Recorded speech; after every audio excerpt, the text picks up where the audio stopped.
Rejection in business. And I want to talk about how it's something that you guys can actually learn to look forward to. You can actually find joy in and gratitude. And I know that sounds crazy when you think about it. Like, we don't want people to reject us. It hurts inside. It's painful when other people reject us. But if you can shift your perspective on this, I want to share with you what happens. I have had situations where, I had a $100,000 contract set up with a client, and they came back because a friend of theirs had an opinion about me that they shared, and they ended the contract because they felt that it was not going to be a good fit based on our personalities. You know what? Great. I could have, and actually I did, step into being sad, being upset, being not so happy that that's how it turned out, right? Even beating myself up, like, how horrible was I of a person that this happened? But now I've shifted my perspective a year later on this, and I'm looking back at every single moment where I've ever been rejected in business. It was setting me up for something better. Because what happened was that person helped me dodge a bullet. You see, I didn't have to discover later on that it was going to be a disastrous mess full of red flags for us to work together. When we're confident in ourselves, when we have belief in ourselves, we're not looking to be accepted by everybody. I don't want to be accepted by everybody. I want to work with the people that I'm supposed to work with, not just everybody. And there's a lot of people that I know that I'm not supposed to ever work with. And so when people reject us, it's a good thing because it's setting us up for something greater in the future. When somebody says, hey, it's a personality conflict. Hey, I don't think that we would work well together. Hey, I don't think you're somebody that can help you with this. Oh, by the way, I've been even accused of lying. I've been accused of criminal activity for whatever reason. People came up with that they thought that I was I don't know, they had a dream or something, they told me. And then they weren't going to work with me because they had a dream that I was committing a crime that I wasn't committing. It was really weird, really wonky stuff. Great. I dodged a red flag by not working with that person. And so I rejoice in that. And so when people reject you, when people come at you, or they say, hey, I don't want to work with you, or this isn't going to work out, be happy. I know that if you're struggling to make money, that can be hard. If you're needing money to come in your business, that can be hard. But don't ever, my friends, go after money in exchange for working in a toxic situation. And be thankful when the person does you the service of rejecting you first. You want to look more for no's than yeses. Now, everybody who I work with, everybody who's a client of mine, it's a brilliant situation. We had a client this past year that we worked with. He is an investor in multiple billion-dollar companies. I learned so much working in that interaction. It was one of the best experiences that I've had in business was with this client. And I'm so thankful that we can continue to work and how that relationship is developing over time. But had I gone and worked with this other client a year ago that then had rejected me, it might not have had me in a position that I could have worked with this client. And so be thankful when people reject you. You don't want to work with toxic, negative people. You don't want to work with people that are not a good fit for you. You cannot find your validation in other people's opinions of you. You cannot find your worth in, did they give me money or not? You cannot find your value in, are they becoming my customer or not? I would rather not work with those people. And so when people reject you, see it as a setup for something greater in the future. See it as dodging a bullet for something that was never intended for you. See it as the best possible thing that could have happened for you. Far too often, we resist when people reject us because we're trying to control how the outcome goes, because we're trying to make them do what we think is best for them. And then we get upset when they don't do what we want. Number one, you got to get rid of that control thing completely. Needing to control other people. We can't control anybody. We can't make anybody do anything. Can we influence them? Sure. If I hold a gun to your head, I can influence you to do just about anything. Does that make it right? No, it doesn't. And that's the mindset of control, is that we can possibly do certain things to force the hand of other people to make them do what we want. And that comes from a very dark, dangerous place that you don't want to go down. And so instead, be thankful when people say no.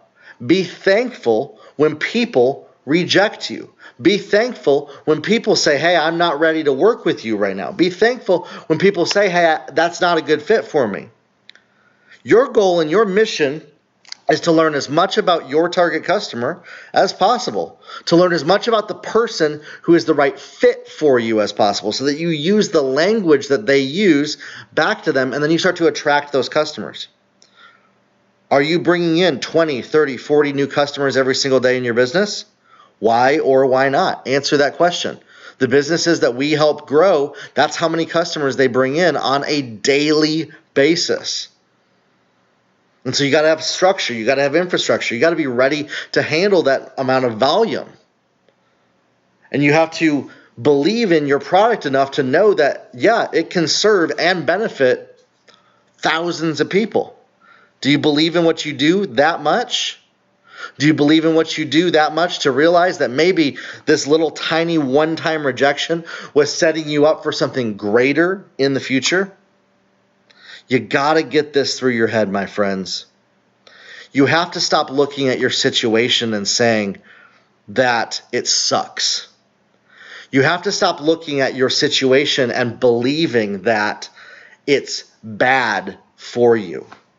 And realize your life has been preparing you, bringing you together up to this moment in time to set you up for the future. Every time that you have fought against that, you fought against that and gone against it and said, no, no, no, is a time that you are going to repeat the same negative pattern. You're going to have to go through the same negative cycle to finally get it. And so that's where surrender comes from. When we finally surrender the need to control how everything goes, when we finally surrender the need to make things go our way, and we start to accept how they start to come. We're not needing our outcomes or our performance to happen for our happiness, for our satisfaction, for our self-belief, for our self-doubt to disappear, that we don't need things outside of us to change in order to believe in ourselves, that we don't need things outside of us to be different in order to believe in the path that we're headed down. And I know that that might be hard for some people. I know that that might be hard for some people to understand that. But the greatest breakthrough in your life happens when you stop striving, when you stop trying to make things go your way, and you start to trust the process. You start to set aside time, 30 minutes a day, to do the activities that you need to do. And you start to accept where you're at right now instead of complaining and wishing that you were in a different situation. Instead of speaking out that you're not happy with how your current situation is and wanting it to be different. I see so often people do this.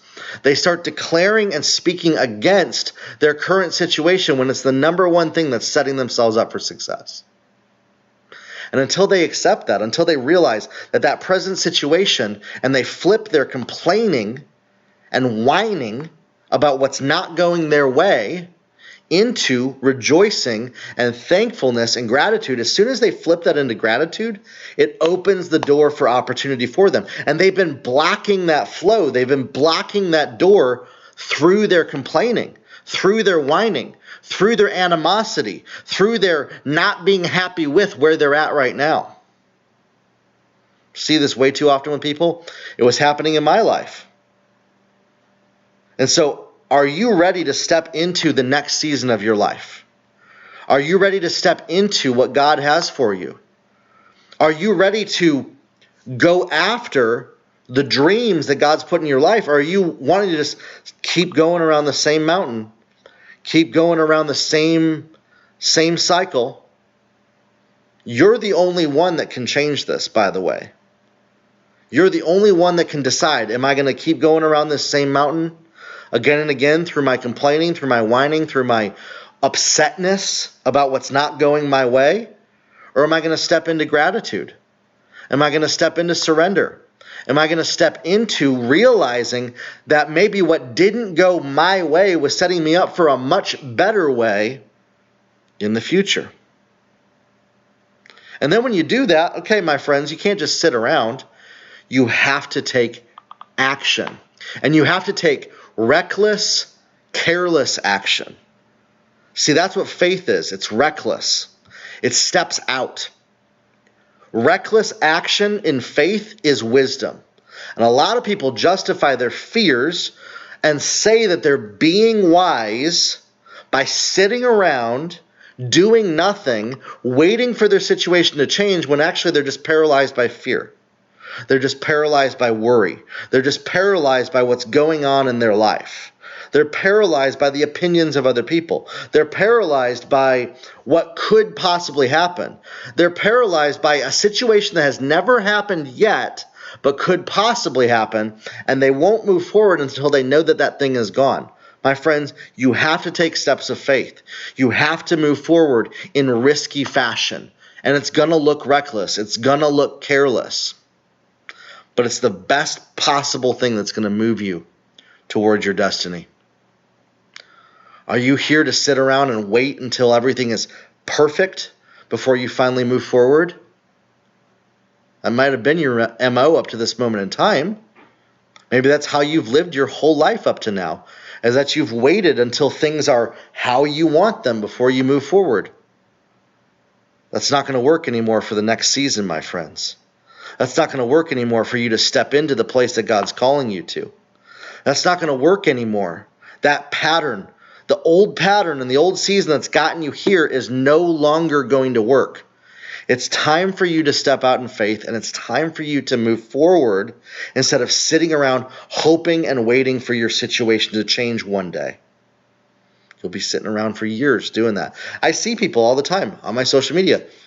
5 years go by. I've talked to them 5 years ago. They're in the same exact place that they were, because it means more to them to stay there than to even move 1 inch forward. And it makes me sad. I wish that you get this. I hope that you're starting to get this. I hope that you're starting to realize that you can no longer follow the same hamster wheel pattern that you've been following. And it's time to take a step of faith. It's time to have gratitude for when things don't go your way. It's time to embrace rejection. It's time to embrace when things don't happen how you want them to, and to realize that what didn't work out was setting you up for something better, and to lean right into that. That's going to take you to the next level. My friends, listen, if you want to talk through this, if you want some help and guidance on to know what to do in a business to take you to the next level, whether you want to advertise, whether you want to create products, whether you want to create offers. We've helped people develop products and offers that have grown them to 7 and 8 figures, over $10 million in revenue from zero. That's what I'd love to help you with as well. You can schedule a free call with me on my website, jeremiahkrakowski.com, and we can talk about that. I have a podcast with over 135 episodes as well. You can listen through those. Those will help you as well. So we'll talk soon, everybody. Have a good one.